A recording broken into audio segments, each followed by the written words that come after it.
Hello students, हमारे YouTube channel में आपका हार्दिक स्वागत है। चलिए आज हम पढ़ते हैं किसी एक परिमेय संख्या के और एक अपरिमेय संख्या के दशमलव प्रसार की प्रकृति के बारे में। ठीक है, तो जैसे कि आप लोगों को पता होगा कि संख्या पद्धति में अलग अलग संख्याओं को हम लोग अलग अलग कैटेगरीज में बांटे हुए हैं, वर्गीकृत किए हुए हैं। उन्हीं में से एक कैटेगरीज परिमेय संख्या और दूसरी कैटेगरी अपरिमेय संख्याओं का है, जिनकी परिभाषाओं के बारे में आपको पता होना चाहिए कि ऐसी संख्या जिन्हें हम अंश बट्टा हर या फिर p/q के रूप में व्यक्त कर सकते हैं उसे क्या कहते हैं, परिमेय संख्या कह सकते हैं। जहाँ पर शर्त है कि p यानी अंश का मान और q यानी हर का मान ये दोनों ही पूर्णांक होना चाहिए, इंटीजर्स होना चाहिए। ठीक है, और q नॉट इक्वल टू 0 होना चाहिए, मतलब हर का मान 0 के समान नहीं होना चाहिए। ठीक है, तो उस प्रकार की संख्या को हम लोग परिमेय संख्या की कैटेगरी में रखते हैं। ठीक है, तो यहाँ पर परिमेय संख्या के बहुत सारे उदाहरण हैं। उन्हीं में से जैसे एक उदाहरण आप ले सकते हो परिमेय संख्या के उदाहरण में, जैसे 5 संख्या 5 एक परिमेय संख्या है, क्योंकि अगर हम चाहेंगे तो इसे 5/1 के रूप में भी व्यक्त कर सकते हैं। ठीक है, तो यहाँ पर देखिए मान में कोई वृद्धि नहीं हुआ है, केवल उनका स्वरूप चेंज हो गया है, यानी 5 की राशि को हम 5/1 के रूप में व्यक्त कर सकते हैं।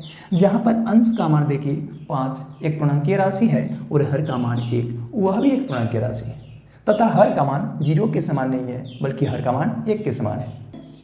इस प्रकार के और भी बहुत सारे परिमेय संख्याएं हैं, जैसे 2/8, 1/3, 2/9, 6/25 इत्यादि। इस तरह की बहुत सारी परिमेय संख्याएं हम लोग ले सकते हैं। उनमें से कुछ परिमेय संख्याएं ज्ञात होनी चाहिए कि कुछ परिमेय संख्याएं ऋणात्मक होती है, कुछ परिमेय संख्याएं धनात्मक होती है, और शून्य नाम की जो परिमेय संख्या होती है वो तो बिल्कुल ही निरपेक्ष होती है, यानी उसे न तो आप धनात्मक परिमेय संख्या कर सकते हैं और न ही ऋणात्मक परिमेय संख्या कर सकते हैं, बल्कि वो निरपेक्ष परिमेय संख्या मानी जाती है। ठीक है, तो इस प्रकार से यहाँ पर कुछ परिमेय संख्या देख लिए। तो अब हो गई परिमेय संख्या। अब इन परिमेय संख्या का दशमलव प्रसार क्या होगा, यानी अगर हम लोग इनका दशमलव रूप प्राप्त करना चाहेंगे तो उस दशमलव रूप की प्रकृति क्या होगी, नेचर क्या होगा, आज हम लोग इसी बात को समझने जा रहे हैं। तो ख्याल रखिएगा, जब भी आपको कोई एक परिमेय संख्या दी जाए तो उस परिमेय संख्या का दशमलव प्रसार आप निश्चित रूप से जानेंगे, या तो शांत होगा या फिर क्या होगा, अशांत आवर्ती होगा। वह अशांत अनावर्ती कभी नहीं हो सकता है, यदि वह एक परिमेय संख्या है तब की बात कर रहे हैं। ठीक है, तो यहाँ पर हमने जो भी परिमेय संख्याएं ली है उनका दशमलव प्रसार या तो शांत होगा या फिर क्या होगा, अशांत आवर्ती होगा। तो अब आपके मन में यह सवाल उठ रहा होगा कि आखिरकार हम लोग शांत दशमलव प्रसार की संख्या किसे मानेंगे, परिमेय संख्या जिसमें लंबी विभाजन प्रक्रिया के। तो अब आपके मन में यह सवाल पैदा होगा कि आखिरकार शांत दशमलव प्रसार की संख्या और अशांत आवर्ती दशमलव प्रसार की संख्या को हम कैसे पहचानेंगे। तो ध्यान दोगे कि ऐसी परिमेय संख्या जिसकी लंबी विभाजन प्रक्रिया में देखोगे सेंसफल में कभी न कभी आपको शून्य की प्राप्ति हो जाएगी। जैसे हम उदाहरण के लिए शांत दशमलव प्रसार का एक उदाहरण यहाँ पर लेना चाहेंगे। जैसे एक संख्या है 5/8, ये संख्या परिमेय संख्या है। कैसे परिमेय संख्या है, क्योंकि इसमें अंश यानी p का मान और हर यानी q का मान दोनों ही मान को देखें पूर्णांकीय राशि के रूप में है, यानी गिनती के नंबर के रूप में है। और साथ ही साथ में यहाँ पर देखिए q का मान वो 0 के बराबर नहीं है, बल्कि q का मान यानी हर का मान किसके बराबर है, 8 के बराबर है। तो उस स्थिति में 5/8 को हम एक परिमेय संख्या कह सकते हैं या मान सकते हैं।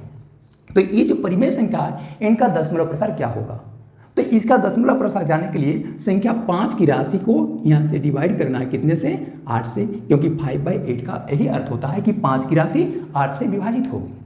तो 8 से जब विभाजित होगी तो 8 का पहाड़ा या मल्टीप्लिकेशन टेबल में आप क्या देखोगे, 0 बार लगेगा। तो 8 के पहाड़ा में 0 बार में 0 आ जाएगा, यहाँ पर प्राप्त शेषफल 5 होगा। ऊपर से उतारने जो कि कोई राशि नहीं है तो उस स्थिति में हम यहाँ दशमलव लगाएंगे, फिर यहाँ पर शून्य बैठ जाएगा। फिर 8 के पहाड़े में 6 बार में 48 होगा, घटाओगे तो 2 प्राप्त होगा। फिर दशमलव आप लगा चुके हैं तो शेषफल में 0 अपने आप 1 0 बढ़ जाएगा। फिर वो संख्या 20 की बन जाएगी, फिर 8 दूने 16 हो जाएगा, घटाओगे तो फिर 4 की राशि प्राप्त होगी, अंत में फिर 1 0 फ्री में मिल जाएगा। राशि बन गई 40, फिर 8 की पहाड़ा 5 बार में कितना हो जाएगा, 40। आप क्या देख रहे हो, शेषफल में आपको यहाँ पर अंत में शून्य प्राप्त हो गया।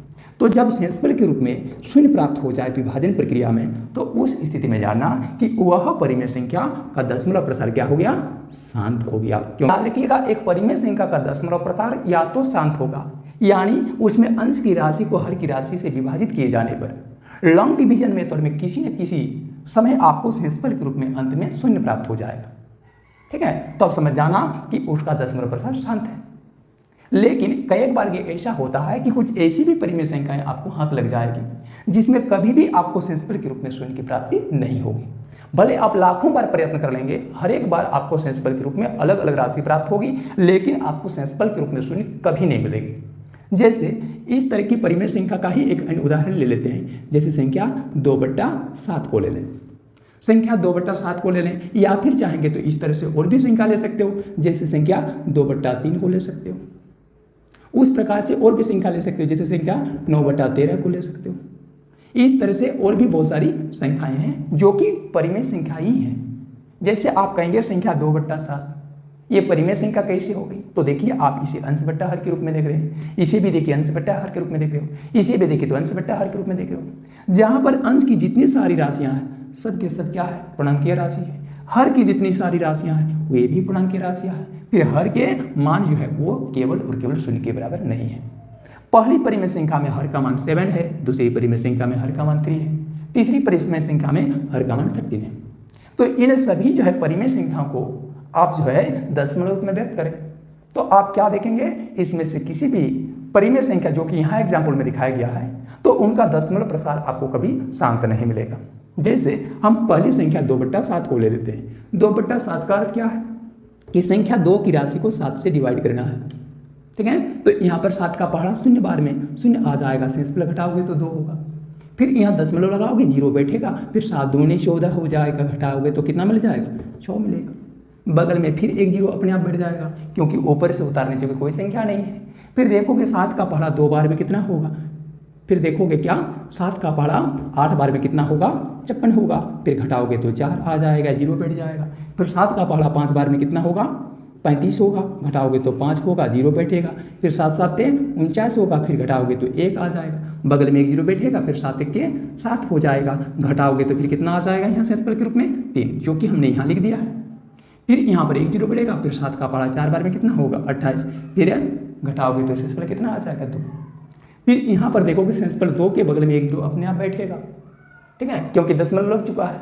फिर क्या देखोगे 7 का पहाड़ा फिर 2 14 हो जाएगा, फिर घटाओगे तो 6 होगा, फिर 0 बैठेगा। फिर 7 का पहाड़ा 8 बार में कितना होगा, 56 होगा, फिर घटाओगे तो 4 0 40। फिर 7 का पहाड़ा 5 बार में 35, घटाओगे तो 5, बगल में एक 0 50। फिर 7 का पहाड़ा 7 बार में कितना 49, घटाओगे तो 1, बगल में फिर एक 0 बैठेगा, फिर 7 के 7 होगा। ठीक है, फिर जो है घटाओगे तो इसमें क्या होगा, 3 प्राप्त होगा, फिर बैठेगा 0, फिर 7 4 28 होगा, घटाओगे तो फिर आ जाएगा 2। तो इस विभाजन प्रक्रिया में आप क्या देख रहे हो, ये विभाजन प्रक्रिया निरंतर आगे जारी रहेगी, इसका कभी अंत नहीं होगा। यानी इसमें कभी भी आपको शेषफल के रूप में शून्य की प्राप्ति नहीं हो सकेगी। ठीक है, तो जब इसका शेषफल शून्य मिलेगा ही नहीं तो उस स्थिति में इस संख्या को तो हम तो शांत दशमलव प्रसार की संख्या नहीं कर सकते। ठीक है, तो उस स्थिति में इसको हम क्या कहेंगे, इसको हम कहेंगे अशांत। ठीक है, इसको हम क्या नाम देंगे, अशांत। और अशांत में भी कैसा, अशांत में भी आवर्ती नाम देंगे, क्योंकि इसमें देखिए दशमलव के लगने के बाद, दशमलव के बाद जो अंकों का ये खंड देख रहे हो 285714, 285714 ये एक खंड हुआ। उसके बाद देखिए इस खंड का दोबारा फिर रिपीटेशन हो रहा है 285714, 285714, 285714। फिर अगले खंड में क्या आएंगे, विभाजन की प्रक्रिया अगर आप जारी रखोगे तो फिर से आपको वही मिलेगा 285714। फिर उसके अगले खंड में भी 285714। ये दौर आपका चलता रहेगा। तो चूंकि यहाँ विभाजन की प्रक्रिया में जो दशमलव के बाद देख रहे हो वहाँ अंकों का एक निश्चित खंडों का बार बार रिवीजन हो रहा है, रिपीटेशन हो रहा है, इसलिए हम लोग इस प्रकार की दशमलव प्रसार की संख्या को क्या नाम देंगे, अशांत और आवर्ती नाम देंगे।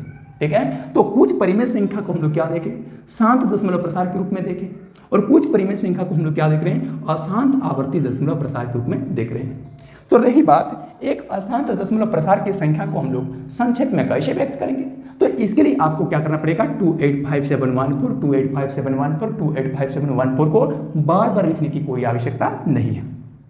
आप क्या करेंगे, उनको एक बार लिख लेंगे 285714 और उसके आगे देख रहे हो कि यही खंड बार बार रिपीट हो रहे हैं। तो उस स्थिति में या तो आप यहाँ पर डैश डैश डैश लगा दें, या फिर यदि ऐसा नहीं करना चाहेंगे तो 0.285714 के ऊपर ये रेफरिंग का चिन्ह लगा दोगे।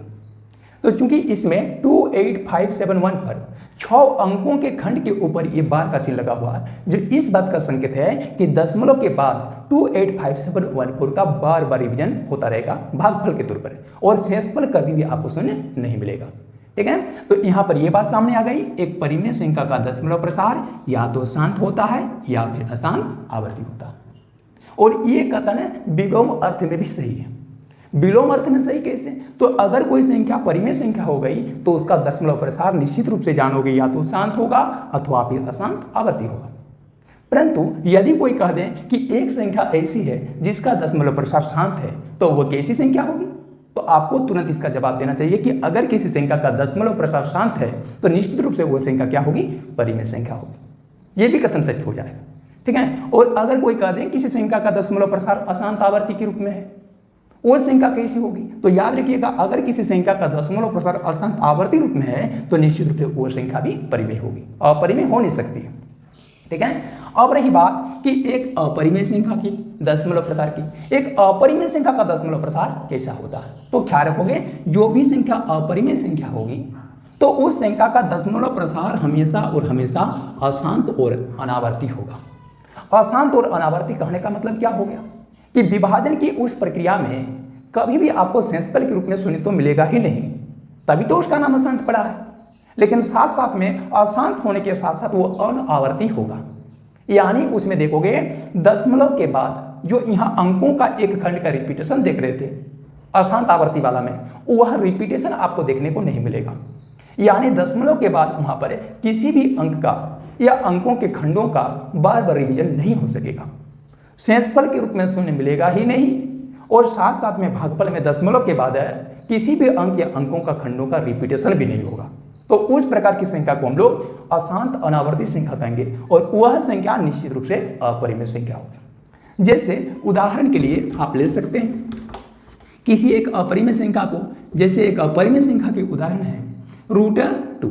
√2 का अर्थ क्या है, √2 का अर्थ होता है संख्या 2 का वर्गमूल या फिर स्क्वायर रूट। तो संख्या 2 का वर्गमूल आप विभाजन प्रक्रिया में निकाल कर देखें। वर्गमूल ज्ञात करने का जो भाग विधि है उसमें आप संख्या 2 का वर्गमूल निकाल कर देखें तो क्या दिखेगा, 2 का वर्गमूल निकालते समय हम लोग इस तरह से इनका वर्गमूल निकालते हैं लॉन्ग डिवीजन मेथड्स में। तो उस स्थिति में आप क्या देखोगे यहाँ पर कि इनका जब भी देखोगे वर्गमूल निकालने की कोशिश करोगे तो कभी भी आपको यहाँ पर इसके वर्गमूल के रूप में दशमलव के बाद किसी भी अंक का रिपीटेशन नहीं आएगा, यानी दशमलव के बाद अंकों का या अंकों के खंड का कभी भी रिवीजन नहीं होगा, और साथ साथ में कभी भी इस वर्गमूल की प्रक्रिया में एकदम अंत में केवल और केवल शेषफल के तौर पर शून्य भी नहीं मिलेगा। आप ये विभाजन प्रक्रिया को आगे बढ़ाकर देखिए तो यहाँ पर ईडन का हो जाएगा, फिर यहाँ देखोगे यहाँ वर्गमूल के रूप में जो भी राशि प्राप्त होगी ना उसमें दशमलव के बाद किसी भी अंक का रिपीटेशन नहीं मिलेगा, इसलिए इनका दशमलव प्रसार हो गया अशांत और अनावर्ती। अशांत क्या बोलोगे, अनावर्ती। ठीक है, तो यानी जो भी संख्या अपरिमेय होगी निश्चित रूप से जानोगे उसके दशमलव प्रकार होंगे अशांत और अनावर्ती।